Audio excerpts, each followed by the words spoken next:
Hey guys, I'm Athena. Though I'm not the youngest around here, I've got a story you might find interesting. It's about how I finally got back at my ex, Kingston, and his mom, Mary. Took nearly 8 years post-divorce. But hey, revenge is a dish best served cold, right? Now I'm flying solo, and honestly, after the roller coaster of my marriage, I'm not exactly eager to dive back into dating. But hey, at least I've got my revenge to keep me company. Kingston and I met through work, thanks to a colleague's cousin. Sparks flew at one of those anniversary parties. At first, he was all charm and sweetness. Sure, he wasn't swimming in cash, but I saw something in him, so I took a chance. Things were great initially. We were that couple, couldn't keep our hands off each other. But as time went on, Kingston's true colors started showing. He criticized my spending habits, saying I was too frugal. Like seriously, just because I earn more doesn't mean I gotta splurge at all, right? But nope, he kept pushing, making me feel like I was hiding my money from him. Total BS. His words stung, sure, but I figured maybe I was being unfair. I mean, I did earn more, so maybe I should be spending more, right? Yeah, I fell for that trap. So I tried to make him happy, even footed most of the wedding bill myself. And don't get me started on household expenses. I was coughing up over 70%. At the time, I thought I was just being a supportive partner. Ha! Talk about being blind to the truth. However, I never imagined I'd be taken advantage of in the name of love. Just a few months after marrying Kingston, his mom moved in with us. Yep, she just waltzed right in with her suitcases. She goes, "So Athena, surprised to see me? Well, get used to it. I'm moving in." What? Hold on, Mary. Who gave you the green light to just barge into our house and make yourself at home? Calm down, Athena. I invited Mom over. She's staying with us now. Why all the drama? She can't fend for herself forever. But Kingston, we never discussed this. How could you make such a decision without consulting me? Look, you make enough money to take care of all of us. So I didn't think I needed to consult you. Besides my mom, my money, my house. I was livid with both Kingston and Mary for disrespecting me like that. But I had no choice but to let Mary stay. Our rented house was in both our names, even though I was the only one footing the bills. Kingston hardly ever had money for anything. In the 5 years we were together, he never bought me a single gift. Now, I'm not one for extravagant gifts, but his lack of effort in the relationship bothered me. And then I was stuck paying for his mom, who didn't lift a finger around the house. One day, I couldn't take it anymore. I confided in a colleague about Kingston and Mary, and his face fell. I knew he was hiding something. When I pressed him, he dropped a bombshell. Kingston was addicted to gambling. He'd lost his previous job for stealing cash. I felt like my world was crashing down. At first, I refused to believe it, but then he showed me screenshots of their conversations, with pictures of Kingston gambling with girls around him. I was sickened. I marched home and confronted Kingston. "I know all about your gambling, Kingston, and your theft. What's wrong with you? Please, Athena. Not everyone wants to be a penny-pinching middle-class worker like you. I'll make millions. I'm getting good at it. We'll be rich soon." "You're out of your mind, Kingston. And where did you get the money for your gambling?" "Your savings account had some good cash. Came in handy for my games." I froze. One betrayal wasn't enough. He'd secretly been dipping into my savings. I was devastated, screaming at him for touching what was mine. I'd worked tirelessly for years to build up those savings, only to watch them disappear due to Kingston's gambling addiction. As our argument escalated, Mary intervened, predictably siding with her son. "My son is smart, Athena. He'll hit it big with gambling. You're picking fights for no reason. Your money is his money, and he can spend it however he likes." "Absolutely not. That money was earned through hard work and sacrifice.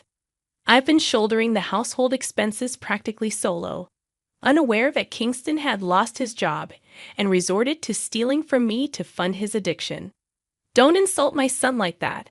He's doing you a favor. You're incapable of success on your own. Only Kingston can make something of his life. You're useless. Useless. You have some nerve calling me useless when you've been using my money. Neither you nor your son have lifted a finger to help me. I'm done with both of you. Kingston is a failure who will never amount to anything. I'm leaving. That was the moment I knew I had to divorce Kingston.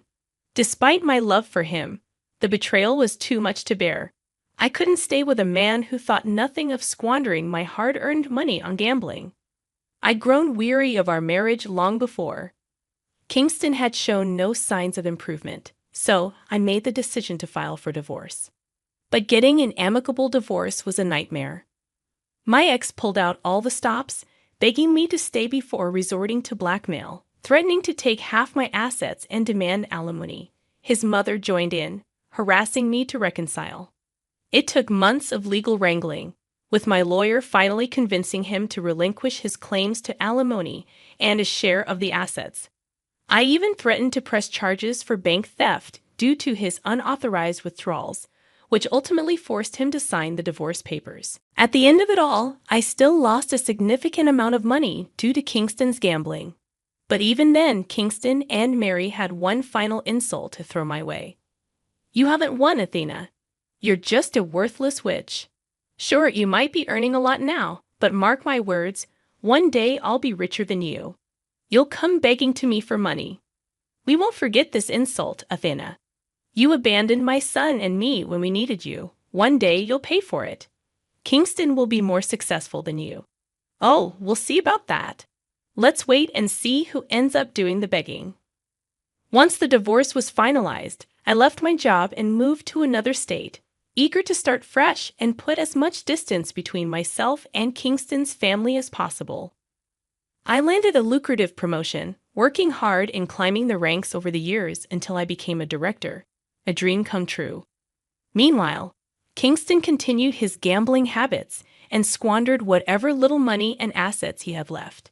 He and Mary eventually moved to my state to escape their debtors.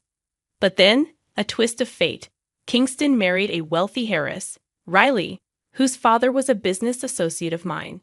He complained to me about Riley and expressed suspicions about his new son-in-law. He also griped about Mary, calling her a freeloader. I stayed silent, knowing it wasn't yet time to take my revenge. Life was good for me until Mary unexpectedly called one day. Hello, Athena, it's Mary. I hope you haven't forgotten me. How could I forget Mary? The dear mother-in-law who mooched off me for years and helped her son steal my money. What's up? Well, Athena, my son isn't the failure you claimed. He's married to a beautiful girl now and has a new job that pays him $120,000 a year. Looks like he's finally successful. Your loss. I couldn't help but laugh. To me, her words were absurdly funny. Most of what she said was a lie. But she didn't realize that I already knew the truth. Instead, she seemed quiet and confused. When I finally got my laughter under control, I said, First of all, dear ex-mother-in-law, Kingston only gets $60,000 a year. There's no reason to lie to people, you know. And yes, I already have all the information about him. What do you mean? Are you accusing me of lying to you? And who told you that he earned $60,000? Well, no one had to, Mary. Do you want to know how I found out? My assistant was the one who interviewed him yesterday. That's impossible. There's no way you're related to the company. It's a big enterprise, and you're just a worthless woman. Here's some news for you, Mary. I am a director at this company, so I'm well aware of how much Kingston can actually get. By the way, you're bold assuming he has got the job. Well, my son is pretty smart and won't have trouble getting the job. You and I both know that. Here's some more news for you, Mary. I checked his name on the list of candidates, and my assistant placed him at the bottom.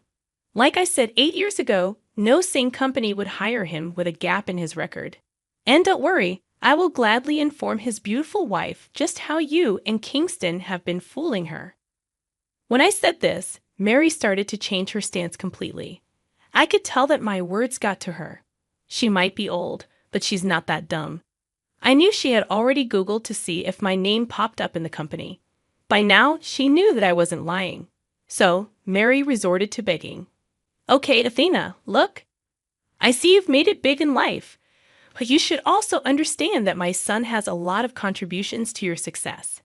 You should keep that in mind and give him the job. Can't you just stop making me laugh, Mary? After everything you two have done, do you expect me to help you? I mean, you called me today to gloat about Kingston's apparent success. I just want people to know that he's not a loser. I was trying to prove a point. Anyway, he's married to a rich and beautiful girl. I'm sure she's even richer than you and will support him. Is that so, Mary?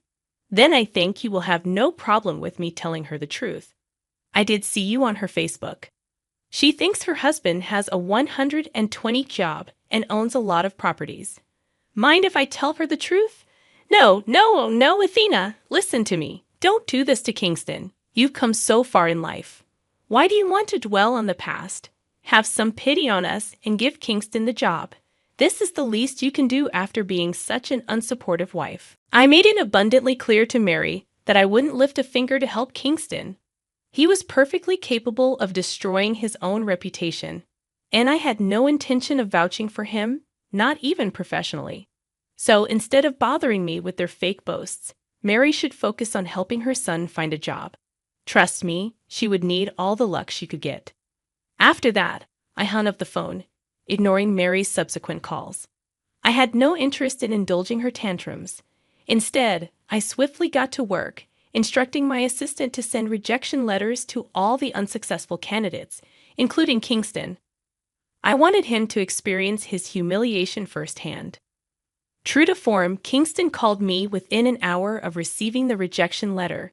I picked up, eager for a front row seat to his humiliation. He sounded desperate, nothing like the arrogant jerk I'd divorced. What do you want, Kingston?